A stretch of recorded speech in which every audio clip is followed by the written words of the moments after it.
وہ سارا آپ کو پتہ چل جاتا ہے کہ آج کا ادب ہمارا تضاد کدھر پھیلتا ہے. جا رہا ہے، تعداد نہیں بالکل. کدھر جا رہا ہے. تو یہ اگر انہی ادبی کانفرنس میں جو ہر شہر میں ادبی فیسٹیول ہو رہے ہیں، اب تو چھوٹے چھوٹے سرگودا یہ وہ سب جگہ پہ، اگر یہ ادبی فیسٹیول کسی ایسے ایجنڈے پہ کھڑے ہو کر احتجاج کریں کہ یہ جو ہمارے شہروں میں ہمارے ملک میں جو سیاسی اور جنسی گھٹن جو ہو رہی ہے اس کو ختم کیا جائے، اور یا یہ جو دوسری قومی زبانیں ہیں ان کو جو ہے نا تو پھر شاید کوئی اجتماعی بات بن جائے. لیکن وہ اپنے بس وہ امید کی کرن نظر آئے گی.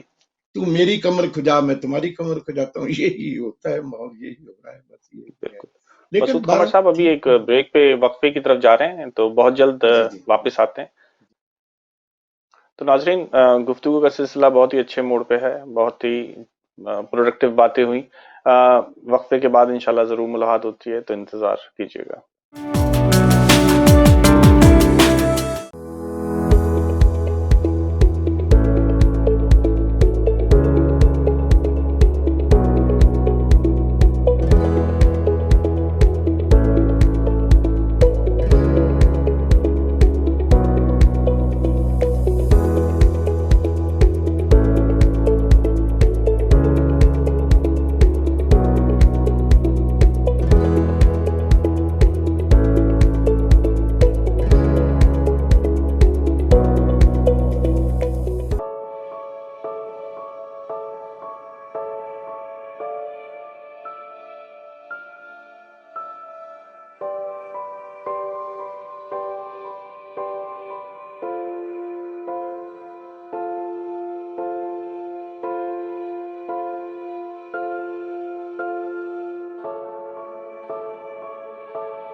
جی ناظرین welcome back from the break. Masood Qamar صاحب کے ساتھ ایک اچھا ڈسکشن جاری ہے. ہم اس گفتگو کے آخری سیشن پہ ہیں جہاں مسعود قمر صاحب کی دیگر تصنیف کے بارے میں بات کریں گے اور اس گفتگو کو کسی کوزے میں قید کرنے کی کوشش کریں گے. تو مسعود قمر صاحب ویلکم بیک. مسعود صاحب جیسے ہم بات کر رہے تھے کہ آپ کی 4 کتابیں اب تک اشاعت پہ آ چکی ہیں، تو ہم آپ کی تیسری اور چوتھی اور جو ابھی زیر طباع ہے اس کے بارے میں بھی بات کرنا چاہیں گے کہ اس کے پیچھے کیا موضوعات ہیں اور آپ کیا کر رہے ہیں. اچھا یہ ہے کہ جب میری یہ کتاب میں نے جوید انور حسین عابد نے جو یہ کہا انسان نے ایجاد کیا، تو جب یہ شائع ہونے کے گئی لاہور ہوم بک والوں نے اسے چھاپا تو جوید انور وہاں یہ مسودہ لے کر گئے، لیکن جس دن یہ مسودہ دے کر آئے اس دن پر وہ شام کو گھر میں پہنچے تو وہ ان کو ایک دل کے دورے میں وہ اس دنیا سے جسمانی طور پر ہم سے بچھڑ گئے. تو ہم بہت عرصہ نے میں اور حسین عابد پھر لکھ ہی نہ سکے، بس آ کر چپ رہے. لیکن پھر میں نے اور حسین عابد نے دوبارہ یہی مشترکہ نظمیں لکھنا شروع کی. تو پھر ہماری یہ کتاب آئی کاغذ پہ بنی دھوپ، یہ لاہور میں سانج والوں نے چھاپی ہے اس کو جو ہے. تو اس میں سے آپ کو ایک اگر آپ کہیں تو میں ایک نظم پڑھ کے سنا دیتا ہوں. یہ 2015 میں ضرور. اچھا اس کا نام ہے صفا صفا بکھرے سے. مجھے دور نہیں جانا، کتابیں ناشتے کی میز پر اور سپیاں تہ خانے میں پڑی، کہانی ریل گاڑی میں مل جاتی ہے، مسافر ٹکٹ کے ساتھ ہی کہانی کی بکنگ کروا لیتا ہے. ہر مسافر سامان کی حفاظت نہیں کر پاتا، ٹرین میں کھوئی کہانی کافی کے کپ میں نہیں ملتی، اور کھڑکی سے آتی روشنی میں رکھے سیب صفا صفا بکھرے پڑے ہیں، مگر میں اتوار کے روز تدوین کا کام نہیں کرتا. یہ تھی. تو اس کے بعد میری یہ تو تھی ہماری مشترکہ نظمیں جو تھی چھپ گئی. اس کے بعد پھر میں نے یہ 2011 کے بعد جو ہے یہ میری